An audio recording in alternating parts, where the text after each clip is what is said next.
e eu vou começar essa live de hoje, que é muito especial. Vocês vão entender o porquê que é tão especial falar desse tema, que é tenossinovite, que é uma das patologias tão importantes no nosso país, que tem um percentual de 22% de afastamento das atividades, né, das criaturas, da sua vida útil. Então é algo que a gente vai poder falar muito. Eu sou Cibele Paranhos, para você que é a primeira vez que está aqui, muito prazer. Eu sou fisioterapeuta, osteopata há 11 anos e sou professora de várias criaturas ao longo desse Brasil, principalmente do Dry Needling, que já capacitei quase 3.000 alunos, tá? Então sejam muito bem-vindos ao tema e vamos começar, porque hoje eu tô com a agenda super justinha. Mas, gente, quando a gente fala de tenossovite, a gente vai pensar o seguinte: primeira coisa, o que é, né? Segunda coisa, como o paciente chega pra gente com esse quadro? O que ele apresenta? O que eu vou encontrar no primeiro momento, nessa chegada do meu paciente? Então, a definição de tenossovite ou tendinite ou tenossovite de Decker-Venn é uma inflamação caracterizada na área, como se fosse dos tendões, em que esse paciente sente muita dor no polegar. Muito bem. E como que esse paciente geralmente chega na fisioterapia quando que ele vai buscar um tratamento? Eu brinco que o paciente tem uma curva de piora, né? Ele vai. Primeiro, ele começa usando anti-inflamatório por conta própria, depois ele começa a trabalhar a imobilização, então ele vai até uma lojinha, ele compra um imobilizador e ele começa a trabalhar dessa forma, né? Ele vai trabalhando diante desse processo com o que ele tem de recurso e com o que é vendido e com o que é falado. Então, é muito falado isso. Você compra o imobilizador e você vai ficar bem, você vai melhorar a dor. Você toma um anti-inflamatório que você vai melhorar a dor. E aí essa janela vai piorando e o paciente vai perdendo função. O paciente vai perdendo a sua capacidade de gerir a sua própria vida. Por quê? Depois que ele passa a usar aquele imobilizador, aquela talinha, né, que vai estabilizar para que não faça movimento, já que está inflamado, nós vamos dar repouso para esse paciente para que ele então se recupere. Essa é a teoria que a gente ouve muito falar aí, aos 4 cantos do Brasil, pelo menos, de que o tratamento ideal seria esse. Então esse paciente chega pra gente com cada vez mais restrições e limitações funcionais, né? Onde ele não consegue mais voltar ao que ele tinha antes. Então ele começa a utilizar esse mobilizador e ele vai perdendo função e força. Perdeu função e perdeu força, esse paciente começa a perder a condição de fazer suas atividades. Gente, em 2000 e bolinha, há 12 anos aproximadamente, eu tive o Decker-Venn. E esse Decker-Venn foi algo que me incapacitou muito. Eu ainda estava estudando, mas acho que 13, 14 anos eu tive Decker-Venn na mão direita e eu comecei a utilizar muito o imobilizador a ponto de dormir com o imobilizador e de utilizar para todas as minhas funções. E um dos meus piores momentos era uma coisa muito simples, que era comer, segurar o garfo, cortar o alimento. Era algo que me deixava muito mal, né? Era sentir essas limitações. Então, para dormir era muita dor. E como todo paciente, eu fiz exatamente isso. Eu tomei anti-inflamatório, eu usei a imobilização e depois eu fui para o médico e para a fisioterapia. E aí, eis que mora o momento, né, em que você vai buscar o recurso da fisioterapia, como eu já era estudante de fisioterapia, e fui também ao ortopedista, né, especialista em punho. E na fisioterapia foi aquele baque, né, porque os sinais e sintomas estavam muito claros, de limitação funcional, de perda de força, mas chegando na fisioterapia fisioterapia, o que foi que eu tive?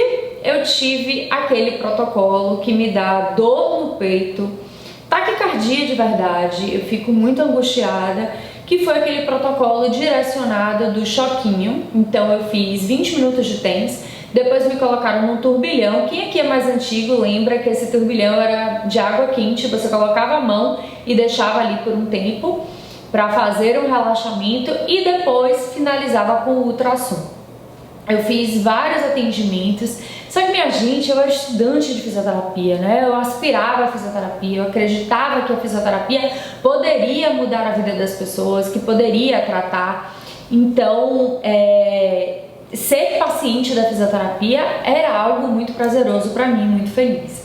Mas as sessões foram passando e eu não melhorava nada, absolutamente nada. Então eu voltei no ortopedista, eram sempre as mesmas sessões, as mesmas formas de tratar. E quando eu voltei no ortopedista, ele falou assim: olha, aqui tá a guia, se você quiser resolver o seu problema, você vai ter que fazer cirurgia. E se você quiser ficar vindo aqui a cada X tempo pegar mais solicitação, tá aqui a guia da fisioterapia. E eu fiz a pergunta muito direta para ele, né? Falei assim: o senhor acha que se eu fizer cirurgia, nunca mais eu vou ter a tendinocovite?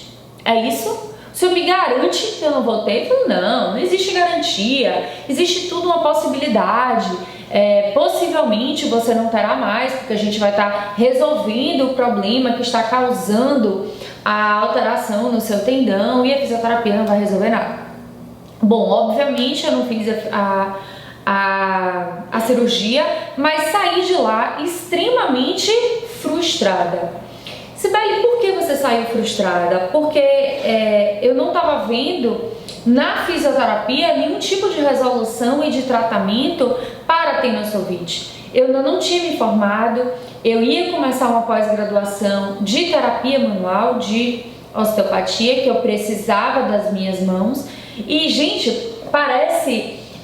Sibeli está fazendo drama, não é drama, mas eu achei que ali já tinha encerrado a minha carreira antes mesmo de começar, né? Porque eu não conseguiria trabalhar com as minhas mãos. Chorei muito, foi muito triste receber o diagnóstico e o tratamento da fisioterapia, mas eu acredito que foi uma grande virada de chave para mim ter sido paciente com tendinocovite. Eu não conseguia, gente, segurar um prato de comida, sabe aquele prato mais pesado?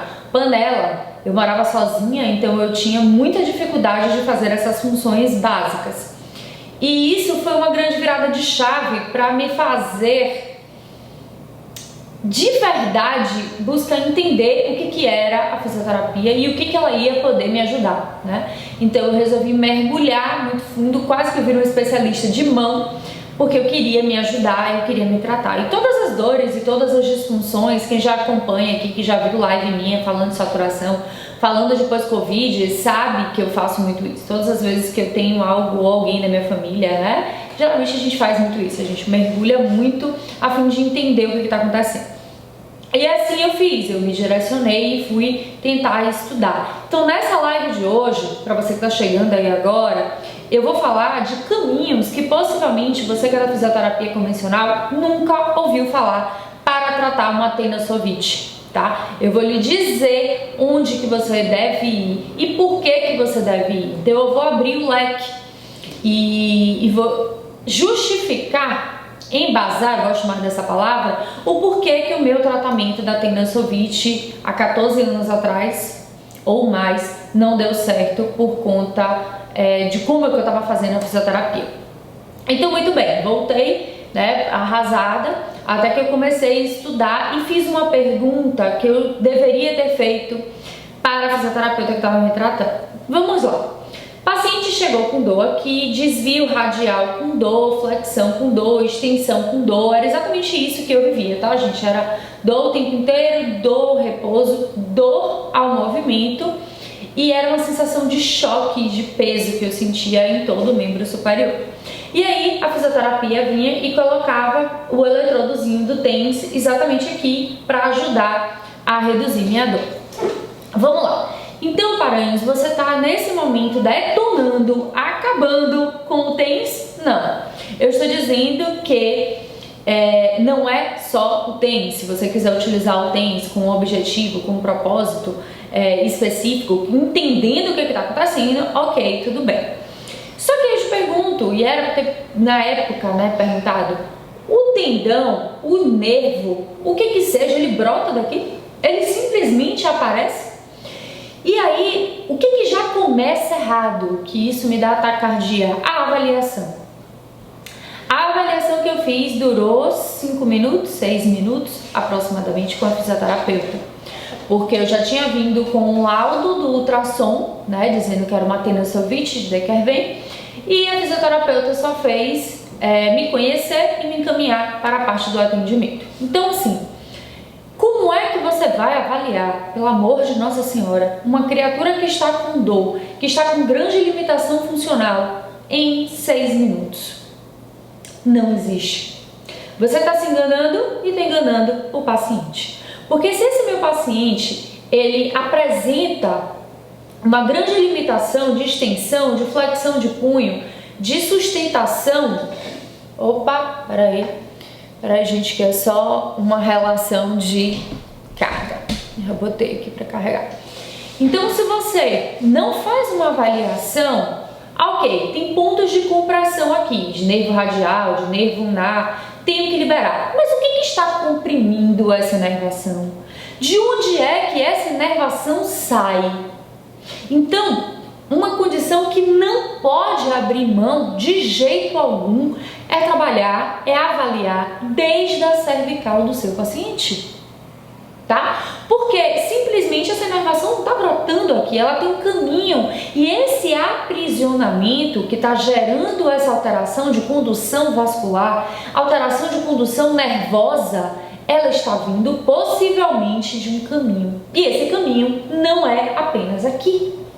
Então, ao começar a trabalhar, quando esse paciente, por exemplo, está com muita dor, que você não consegue nem fazer um toque específico nele, você precisa vir desde a cervical.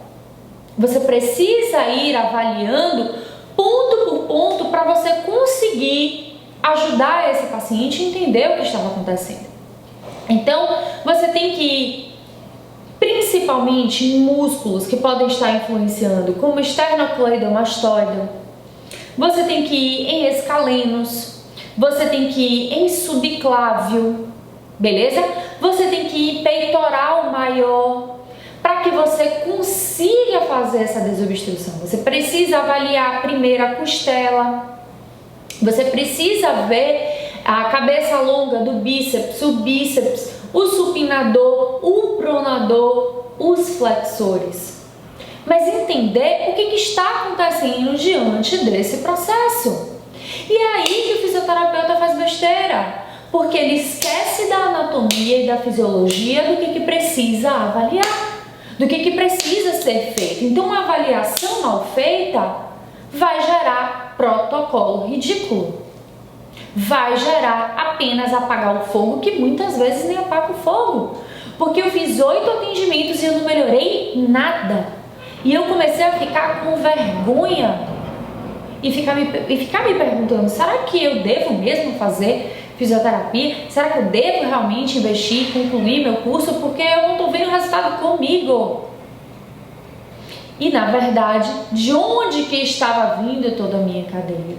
Gente, quando a gente estuda, se aprofunda para ter resultado, a gente vai investigar a anatomia até entender o que está faltando e o que existe.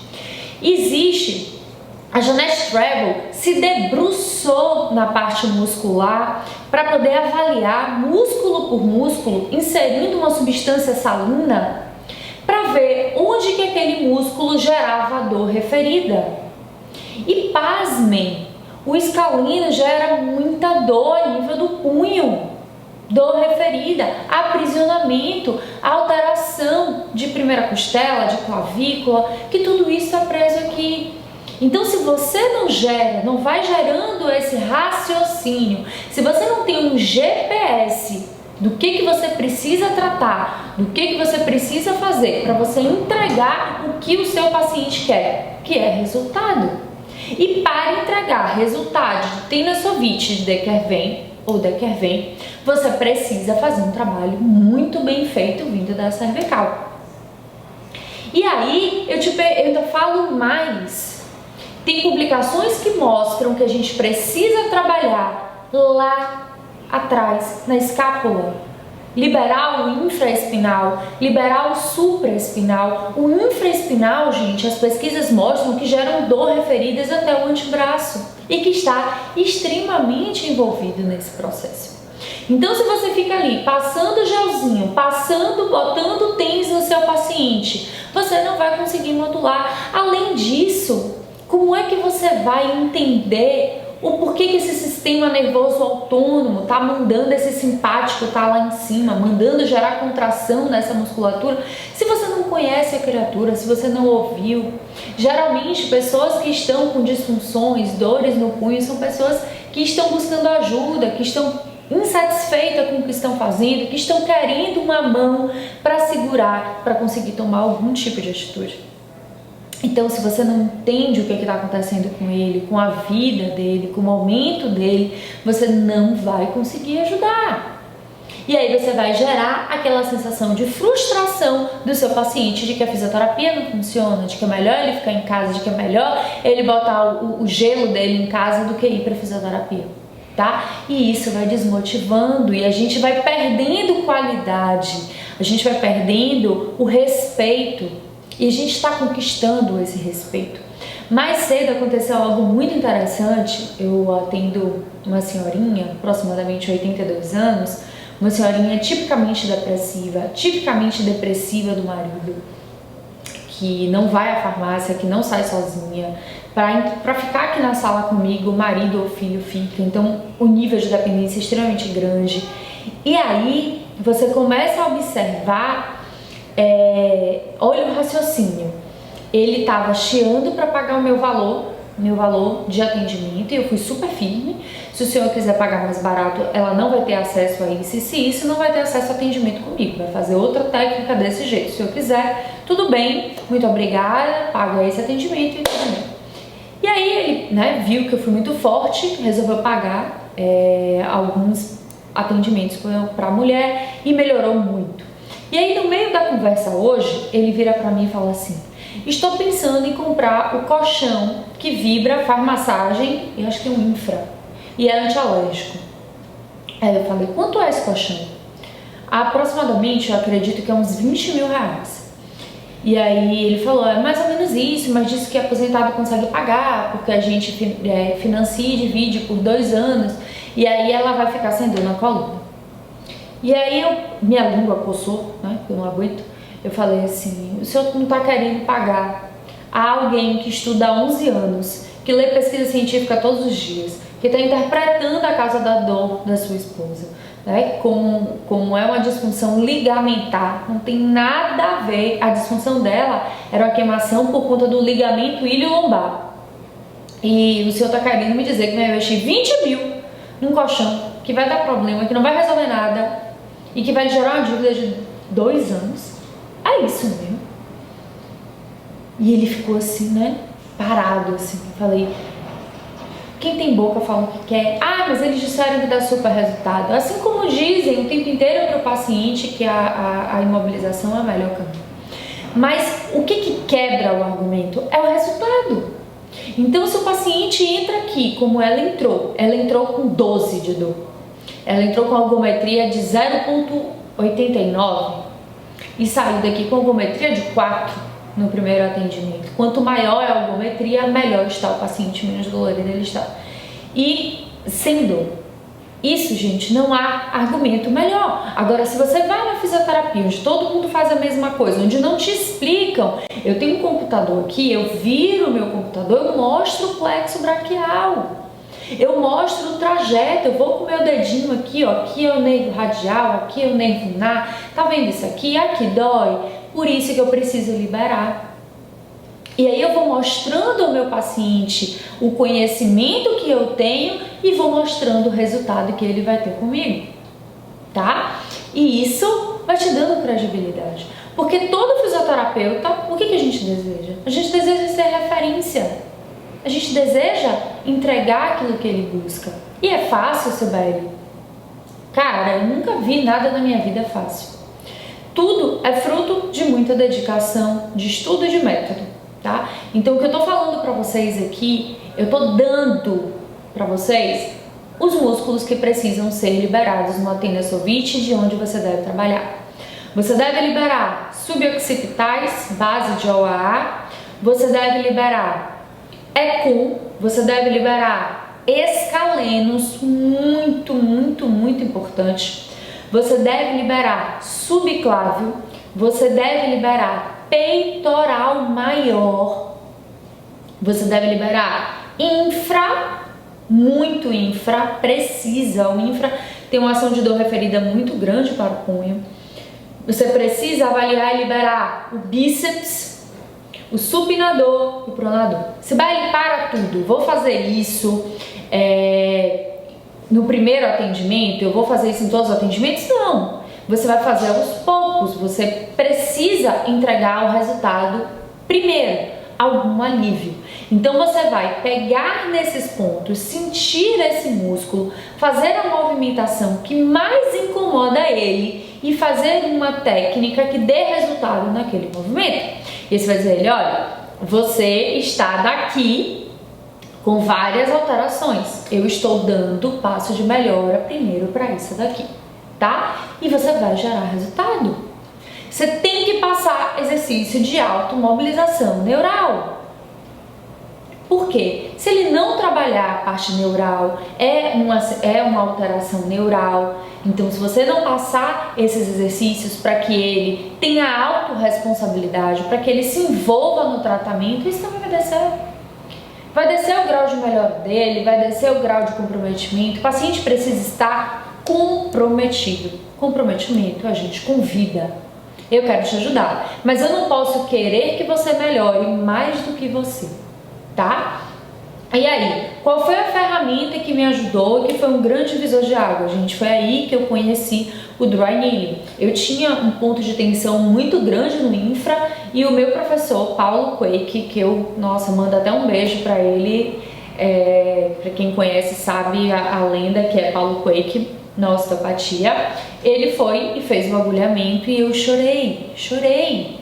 Porque ele conseguiu liberar uma musculatura que estava extremamente tensa em 1 minuto.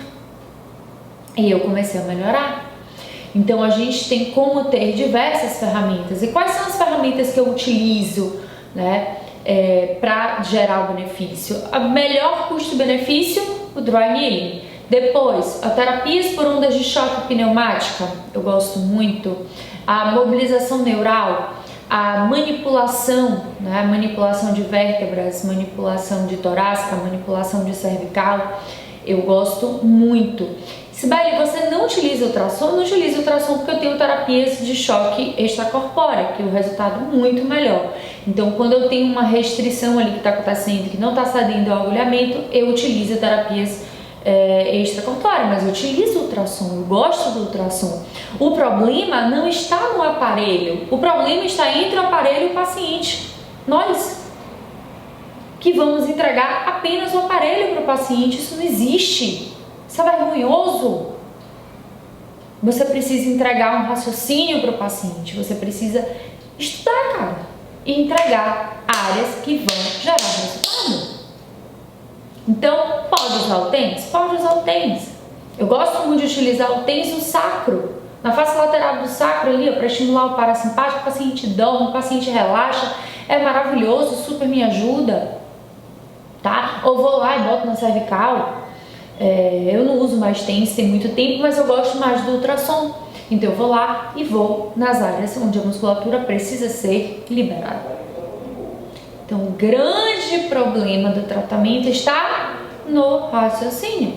E eu não entendo porque ainda fisioterapeutas não têm a dedicação na anatomia e em aprender técnicas que gerem resultados comprovados.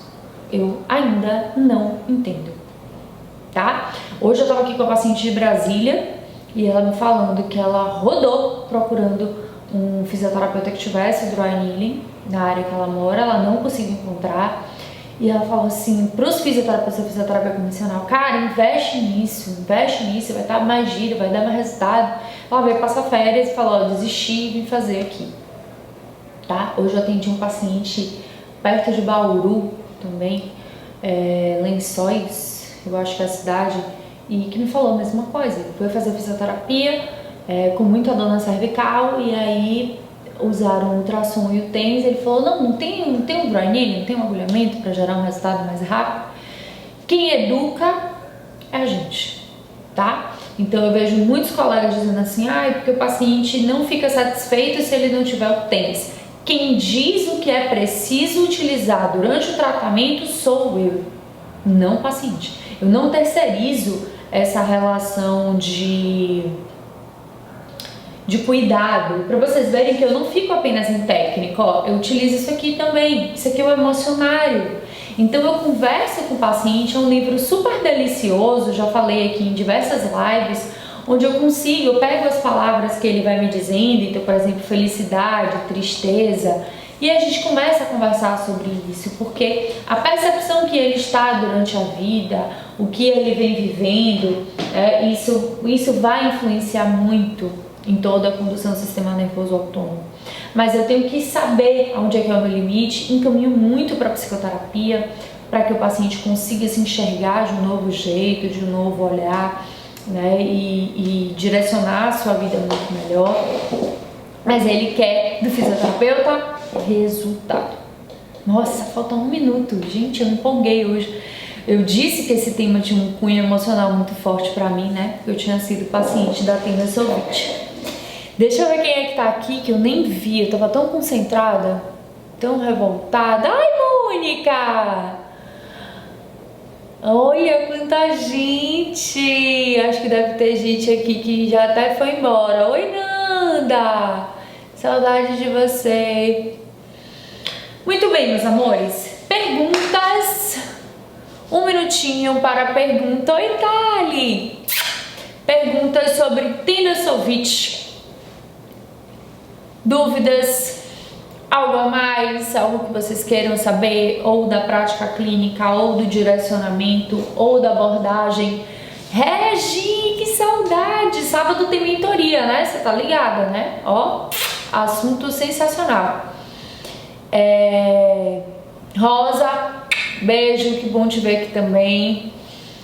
Perguntas específicas. Eu recebi uma pergunta no direct que eu achei bem legal, falando assim, como que você vende, né? Como que sua agenda é cheia, como que vocês vende para o paciente? Gente, eu não trabalho com pacote. Acreditem, os meus pacientes que pedem para pagar 10 atendimentos, eu não dou R$1 de desconto. Porque eu não acredito nisso, trabalho eu mesmo, vou ter o mesmo trabalho. Eu peço 2, 3 atendimentos, sabe? E depois eles mesmos vão marcando.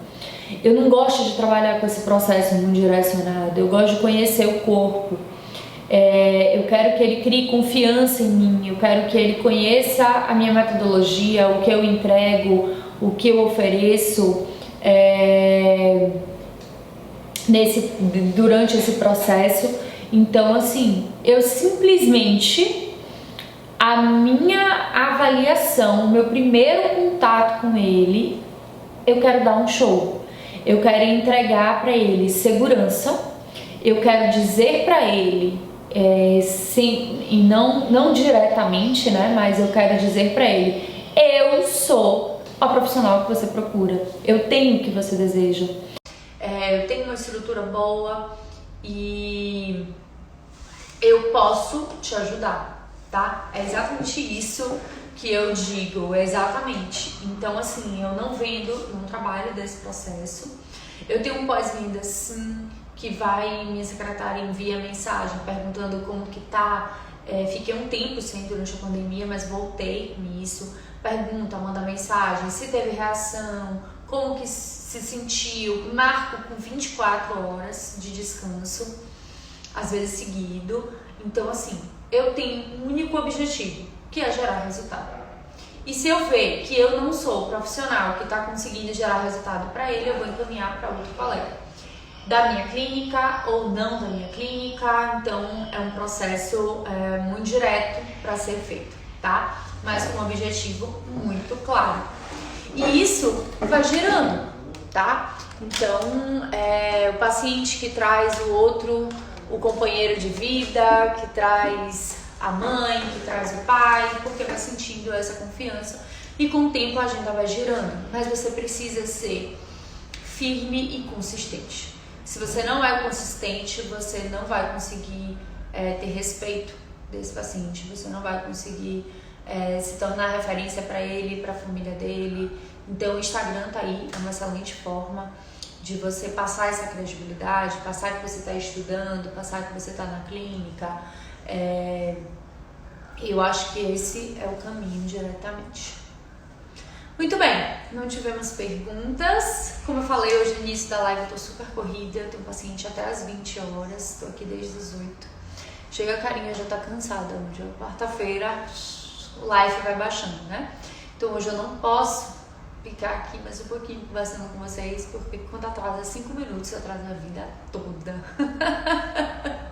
Não é verdade? Ó, um beijo grande, estou aqui, que precisarem, estou à disposição de vocês. Até quarta-feira que vem, um beijo grande.